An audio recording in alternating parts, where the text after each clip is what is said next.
Hello dear students, today we are solving the ISI JRF MTA question paper, and today we are starting with question number 1. So here we have given on a Hilbert space, we have bounded linear functional so that the Banach non preserving extension for this phi is unique. Okay, so let's do it. So what is this theorem? What is this HB theorem? So it guarantees that that the bounded linear functional, this defines a subspace in H1 of a normal space. That is the Hilbert space of H2.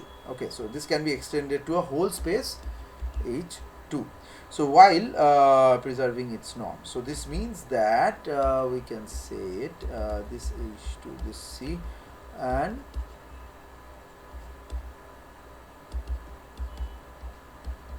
okay. So where this function is this to be linear and bounded both. Okay. So now what is the uniqueness of the Hilbert space? So while HB theorem guarantees the existence of the extension, its uniqueness is not always guaranteed, we can say, in the general Banach space. So the Hilbert space in the unique that follows the races representation in the theorem. So we can say that this may be following this.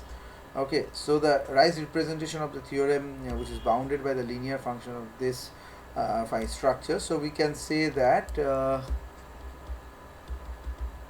this, which is an orthogonal component, okay, orthogonal component of H1 in H2. Now suppose there are two norm are there, okay, of H2. So their difference, if I take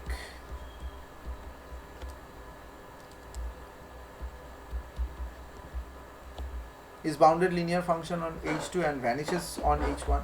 So this means that this will be equal to 0 in H1, and if we assume that the extension extends of all the H2, then it must be given that the inner product is the inner product of this thing of G will be following this Hilbert space. So directly, but not all this function will not be equal to 0 in H1. So H1 is actually what? Dense in H2, that follows G equal to 0. So which implies this is 0, and hence the uniqueness comes in.